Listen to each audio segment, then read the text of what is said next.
Good morning. My name is Diana Maiden, and I serve as this Sunday's worship leader. One thing I love about this congregation is our choir, now sitting over there, which you will hear later in today's service, and the creativity and energy and new music that our music director, Johnny Nichols, has brought to us. So, welcome to the Unitarian Universalist Church of Boulder. I want to take a moment to extend a very warm welcome to everyone who's visiting for the first time. And if you're joining us online, please fill out the visitor form in the link in our church description. We'd love to connect with you.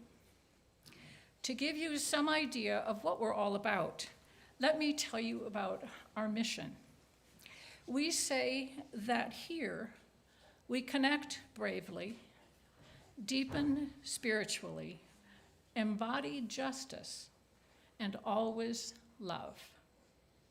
What we mean is that this community is inviting you into our shared time together, but it's also inviting you into a way of life, a way of being in the world that may transform you. We want to grow as individuals and to welcome more people into this community, and we want to help you in your personal dream to make the world and your life better. So there you go, the church in a nutshell. I do have an announcement. As many of you know, Betty Skip, a beloved and longtime member of our congregation, died recently. Her memorial service will be held next Saturday, October 7th, here at UUCB at 3 o'clock. Also, if you have memories and stories that you would like to share regarding Betty, please email Reverend David, and you can see more information and more details in our church website.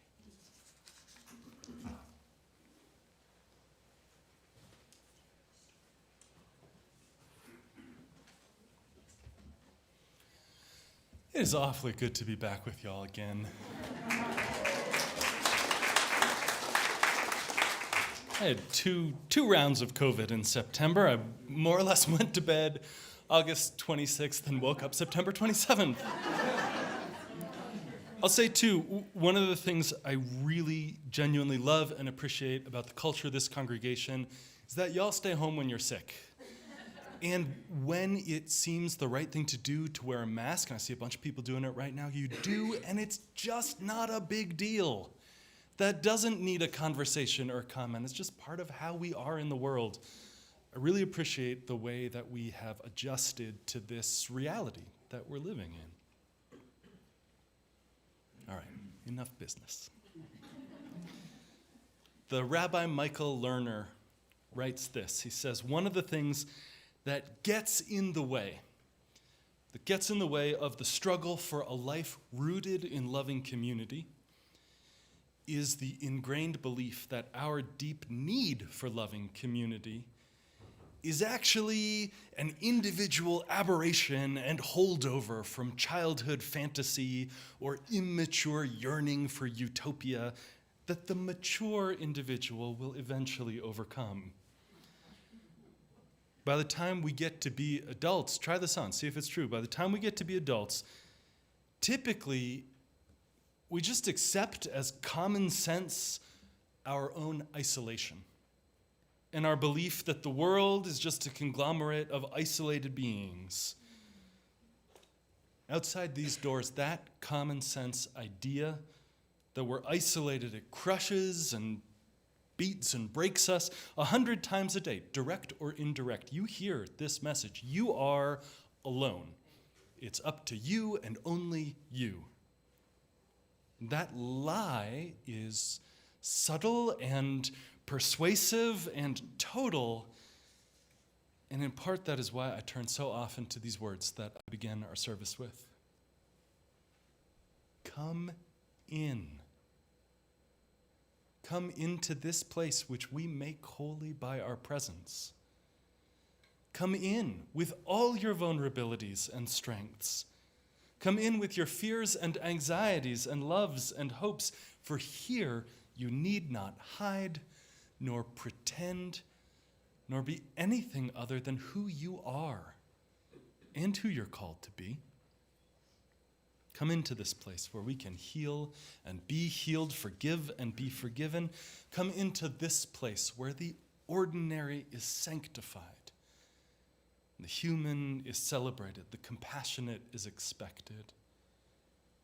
Come into this place together. Together we make this a holy place.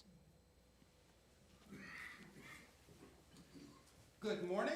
Good morning. Let's all stand as we're able and join in singing the opening hymn, We Walk in Love.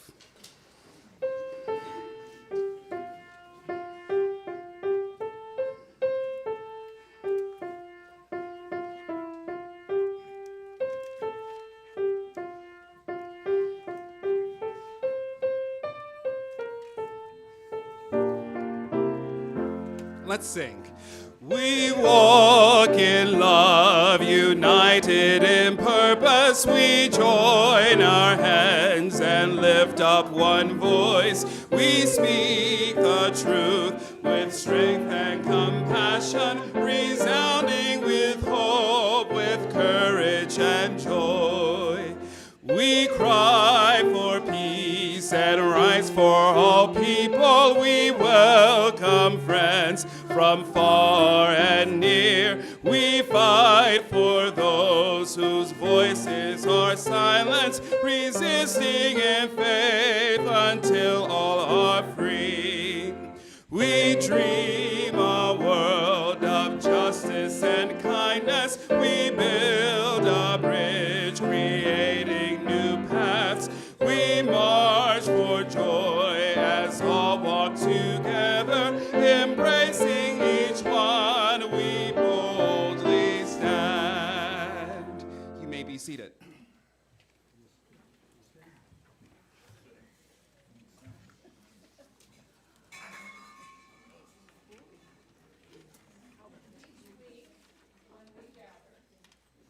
Light our chalice, just as 1,000 other congregations do each week around the country. It is a symbol of our Unitarian Universalist past, present, and future. It is a visible reminder of our interconnection. I'd like to share this traditional chalice lighting written by Albert Schweitzer. At times, our own light goes out and is rekindled by a spark from another person. Each of us has cause to think with deep gratitude of those who have lighted the flame within us.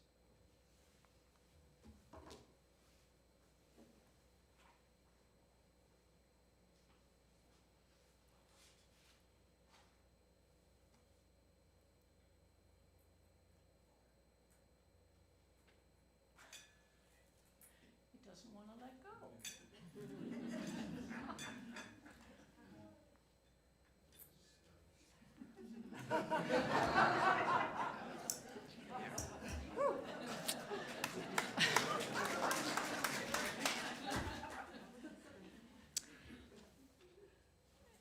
So, thank you. Our covenant is the promise we make to each other about how we will be in community together. It is simple, it is demanding. In person and online, will you join together as one to say aloud our covenant? We gather in fellowship to speak truth to each other, to reach out and touch one another, to care with each other, and to seek the truth divine. So be it.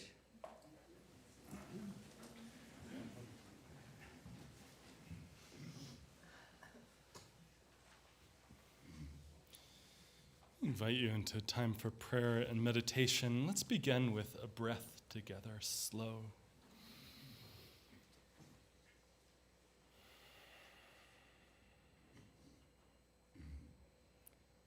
And another, arriving in this moment. You made it here. arriving.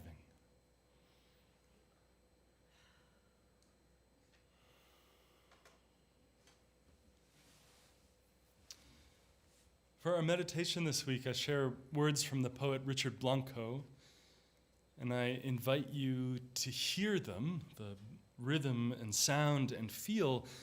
But more than that, I invite you to let them sink into your body, not as an argument being made, but as almost a guided meditation to feel, to embody. His poem is the Declaration of Interdependence. And he takes some lines from the Declaration of Independence, weaving them, contrasting them, opening them up. Declaration of Interdependence.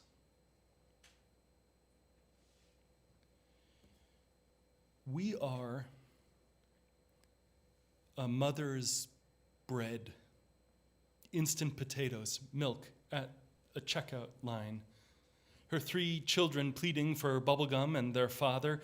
We are the 3 minutes she steals to page a tabloid, needing to believe even the stars' lives are joyful and bruised. We are her second job, serving an executive in a shark gray suit absorbed in his Fortune magazine at a sidewalk cafe.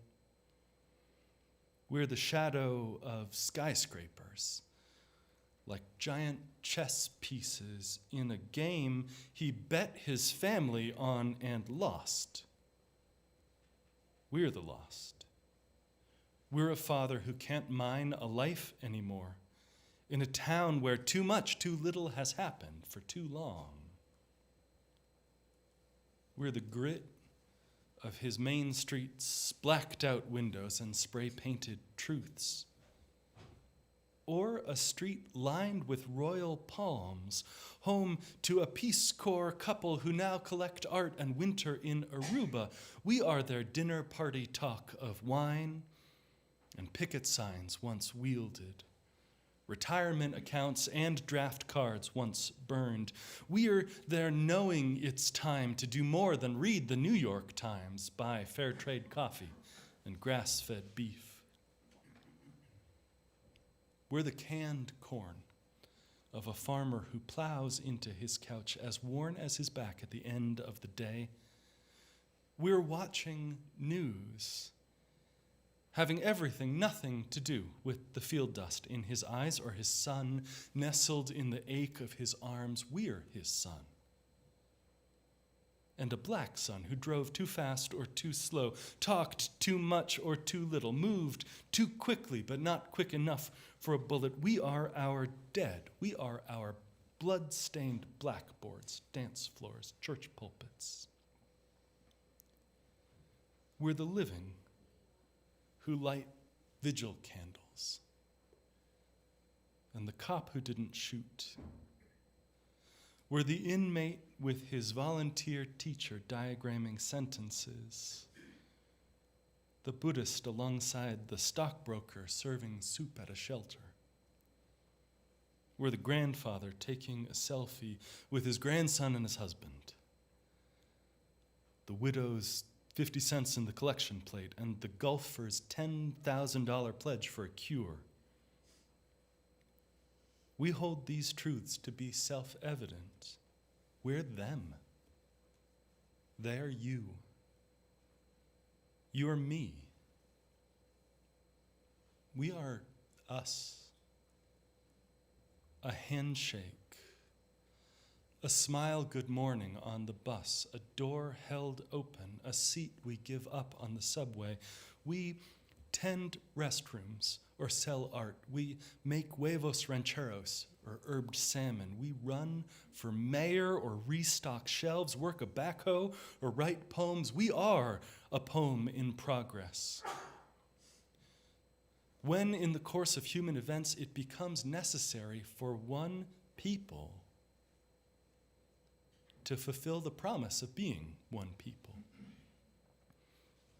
necessary to avow our interdependence, to look straight into each other's eyes, the way we behold the moon, and declare to one another I see you.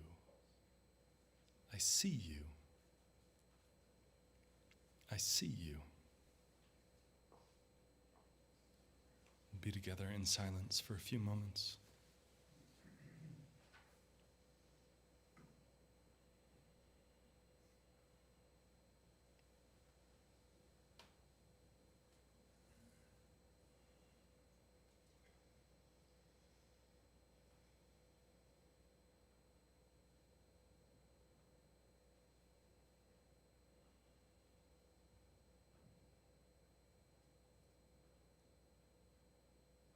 Amen.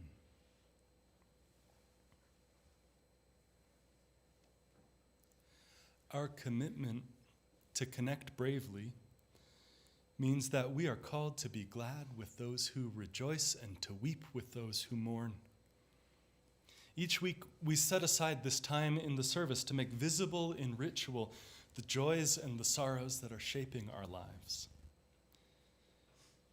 When the music begins in a moment, for those meeting in person, I invite you to come forward as you feel moved and silently to take a stone and place it into the earth to symbolize your joys, your sorrows, your cares, your hopes, and how they take their place in a larger whole in a community, resting in something bigger than any of us. I have two to lift up.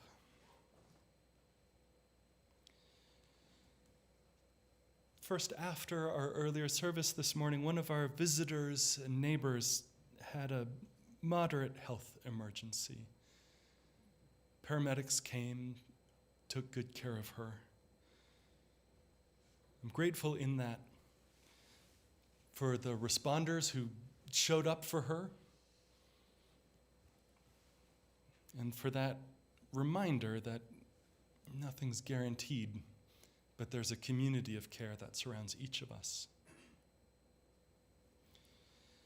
And second, I place a stone today remembering Forrest Whitman, who passed away last week. He served as minister here from 1971 until his resignation in 1993. For the blessings and the concerns we each carry, we hold this space in love.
Writes this. She says, thinking last night how to find my soul a home, where water is not thirsty and bread loaf is not stone. I came up with one thing, and I don't believe I'm wrong, that nobody, but nobody can make it out here alone. Our deep need for loving community is not a holdover from childhood fantasies. Our desire to know each other deeply, to share our experience, fear, faith, compassion, and pain, is not this immature yearning for utopia that the mature individual will eventually overcome. The meeting of people, heart to heart, is deep toward the center of what gives our lives meaning and sustains us. And it's easy to forget that, but it takes a toll if you do. Steve, who's back in the AV booth right now, told me about this study recently that loneliness and isolation has the same effect on your health as smoking 3/4 of a pack of cigarettes every day. Let me propose a weird solution to this problem. Go with me on this for a sec. What I think you should do is spend more time washing dishes together. All right, people online, there was polite laughter. Here's what it is. I'm actually not looking for volunteers to clean the church. We're always looking for volunteers to clean this. That's not the point here, though. The point here is, I think you should know more awesome people. And Social Hour is a lovely space with strong coffee and noisy conversation, and not a good place to actually get to know people. If you want to get to know people, you build relations and connections by working together and eating together and talking together, which suggests the absolute most effective way to build a relationship is to talk over a shared meal and clean up afterwards. It doesn't have to be about washing dishes together, but belonging is about relationship. Let me say this in a different way. Some congregations fall into the trap of confusing the work that they're doing, the work that they need to do to keep the place running, right, with the mission. Our mission here is not to wash dishes. Our mission is in part to connect with each other, to connect bravely with each other, to love each other, even during the dishes. And as ordinary as it is, dishes, putting away chairs, that kind of stuff is part of it. That is one way to connect. Our work, our aim, our mission is not to grow as a congregation, and if we get more names in the membership book, we've been successful. Our measure of success is relationship. It's belonging. It's an invitation into a life of real meaning, into a life that includes all of the good things and all of the difficult things. And if that grows our numbers, great. I actually think it will, because I think that's what people are hungry for. But growth isn't the measure of success. Relationship and meaning is. When a newcomer walks through the door, and I won't put y'all on the spot if this is your first time today, the primary question, actually, you can give me an amen if this is true, but again, no pressure. The primary question is not, what committee will I join? All right, let the minutes show. There were several amens. The question is, not even shall I become a member here and sign the book and make a financial pledge of support. The question is, can I see myself here? Do my values align? Does it feel right? Does at least one person see me and cares and is curious? Does it feel like my soul can settle here? And when a person comes back for the third or sixth time, I think they're still not looking for which committee can they join. I think they're asking then, am I connecting with others? Can I do my spiritual work here? Whatever that looks like for you is different for every person. Do I feel safe to share and bring my whole self here? And can these people who I don't really know too well, can they hold that and accept that and welcome and celebrate it? At that stage of things, in that journey toward belonging, it's about finding your small community within the big community. And this is true for newcomers, but I say this for long-time folks too, where this sort of thing becomes so automatic, sometimes you don't even think about it. Finding your small community within the big community. Rachel, our religious education director, told me about going to the Friday afternoon book club a couple weeks back. And there's 20 people in a circle in the sky room over there. People sharing their thoughts and reflections, people sharing from their experience and history, people disagreeing with each other frequently, and being okay with that. Not gathered to seek the one right answer that will get the most votes from the circle of people, but gathered to be in that mix together. I went last summer, I've told you this before, I think I went last summer to the men's group. 20 guys in a circle passing a talking piece, checking in with each other with a level of vulnerability and honesty you just don't see very often for men in this culture.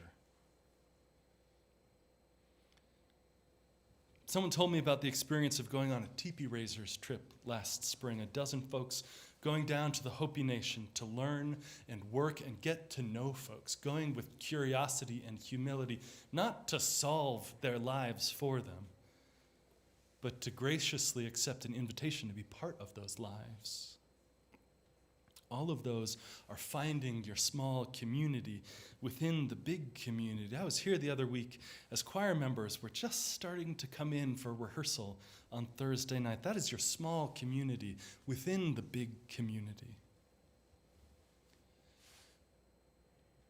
Finding that place takes two things. It takes the invitation.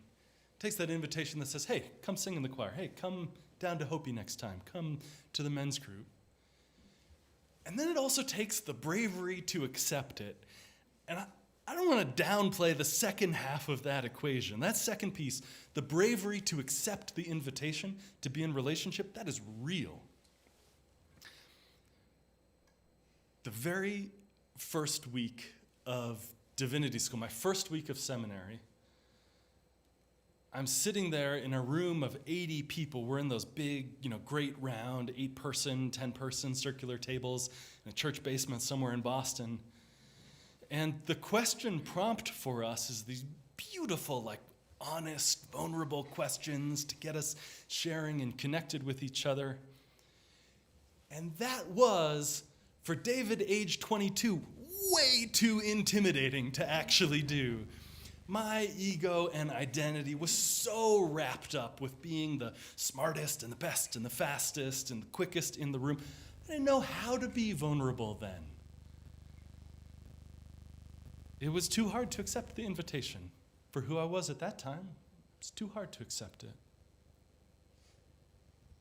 And what I hope I would say now is something like, to that circle of 10 people around the table in the church basement, I hope I would say something like, "This is so intimidating and exciting. I am a mess. How are you?" Which was honest. That was really how I was in that moment. It's how I still am in a lot of moments. Accepting the invitation was about the bravery to be vulnerable in a safe place. Now, you can't be vulnerable like that everywhere. You should not, at your annual job review, say, "I am a mess. How about you?" Probably, maybe that works in your workplace.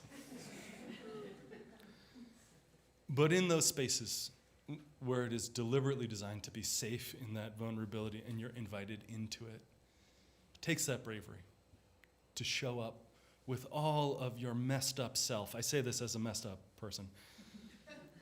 What I didn't have the words or the courage to say then, the confidence, was a declaration of interdependence. Each of us in that room 20 years ago felt some mixture of pride and hope and uncertainty and hesitance and fear and worry and excitement. All of us interdependent on each other. Each of us in this room right now has arrived here on our own journey, which is utterly unlike everyone else's, and each just the same. The poet writes, "There you, you're me. We're us. We're a poem in progress." It becomes necessary for one people to avow our interdependence, to look straight into each other's eyes, the way we behold the moon, and declare to one another, "I see you. I see you. I see you." That's a spiritual discipline. You know, there's all the tactics and the practices of putting your body in the right place, getting in front of the sink in there, getting to the men's group, showing up to choir. There's all of that stuff. But then there's the heart work that's underneath it. It's heart work, it's soul work in that room. Not just to show up and say, "Hey, how's it going?" But to show up with a genuine curiosity, with a trust, with a faith, because it's deeper than the facts. That there is the possibility of a connection heart to heart. That you will be safe in that vulnerability, even if people don't get it. That you can receive someone else's story and life in all its complexity without having to fix them or save them or give them advice. That you can be present. That is soul work, heart work, spirit work, to look straight into each other's eyes the way we behold the moon and say, "I see you. I see you." We've talked some these last weeks about the nuts and bolts, practicalities. How do we welcome? We do it pretty well here. How at coffee hour do we form croissants with an open space for more people to come in instead of closed donut circles of conversation, right? But the discipline and the work isn't just about how do you put your body, right? It's not just about where are your shoulders pointing in the room. It's also about where do you put your heart. Putting your heart in a place of abundance that says there is space and time and spaciousness to connect with someone new who you don't really know, to connect with someone you've known for years who you don't really know. It's a discipline then. A discipline of welcome, of seeing each other. And here's the thing, which maybe I shouldn't say, but it is true. I don't like discipline. I don't like practice. I just won't be good at things without trying. I think I hear recognition in that. But the only way to find the community that you need to survive and to thrive, the only way to find your own belonging and connection is practice. giving that same thing away to everyone else, and we practice it in this house in order to carry it out into the world. Lying, thinking last night, the poet says, how to find my soul a home where water is not thirsty and bread loaf is not stone. I came up with one thing, and I don't believe I'm wrong, that nobody can make it out here alone. Amen.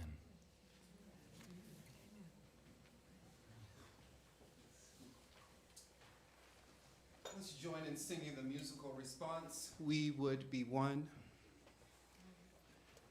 We can stand, please.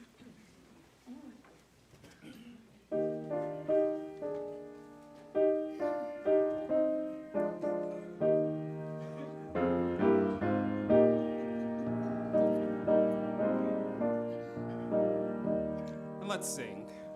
We would be one as now we join in singing our hymn of love to pledge ourselves anew to that high cause of greater understanding of who we are and what in use is true.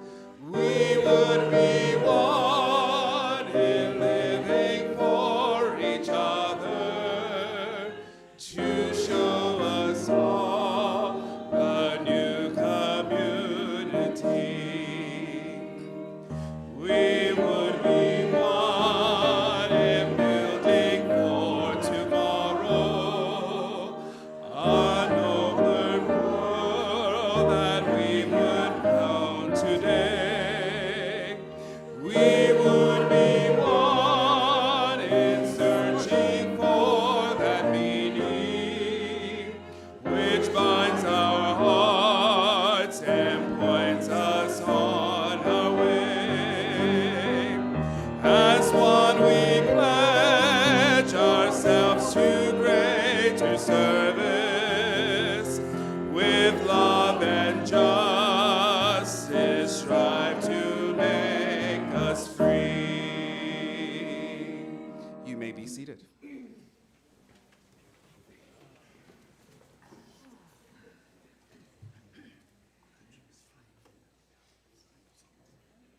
This month, our offering goes to Mindful Works, a social enterprise nonprofit located in Boulder, which provides empowering work experience to individuals striving to overcome the obstacles related to challenges with mental health.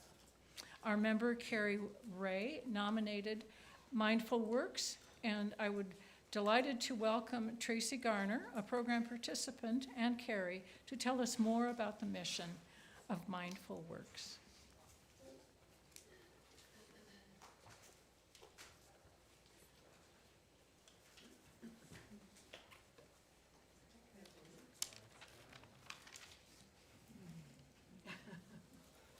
Hello, it's nice to be here with you today.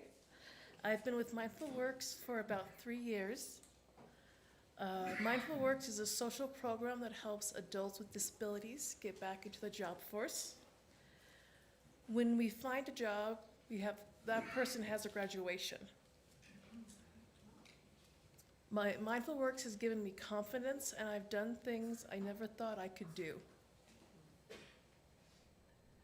We sew poofs and so much more. We even bake goodies and dog treats. My favorite thing to do is to work at markets. I love seeing a product from the start to the finish. When we start working in Mindful Works, we start with cutting and tracing, and then we go from sewing, serging, and filling liners. We get our fabrics from online, art stores, and people who give their fabrics to us. A bonus working with Mindful Works is the friends we make along the way.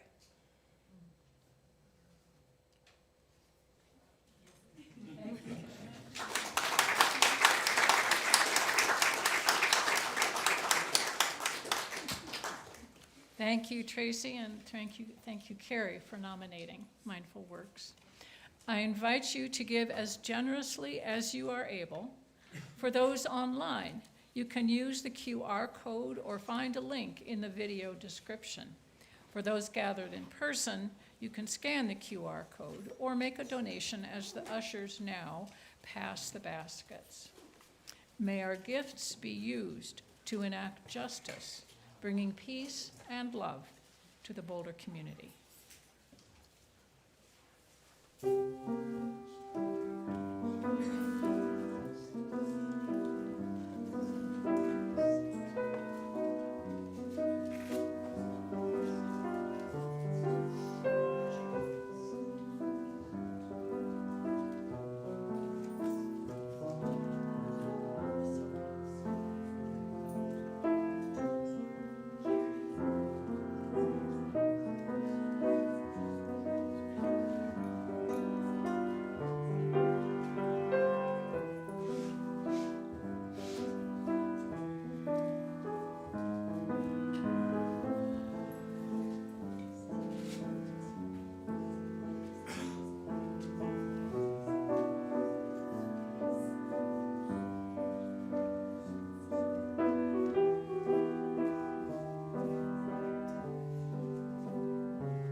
Thank you for your generosity. In the Sky Room right now, there are tables set up all the way around with folks from a great many of the smaller communities within this larger community. Opportunities to connect, to get your hands dirty in the garden or doing service, to meet in small groups. I invite you to go and grab a cup of coffee and get to know some of the places that you might connect more deeply in this community of communities. Friends, will you rise in body or in spirit? And we'll close in song.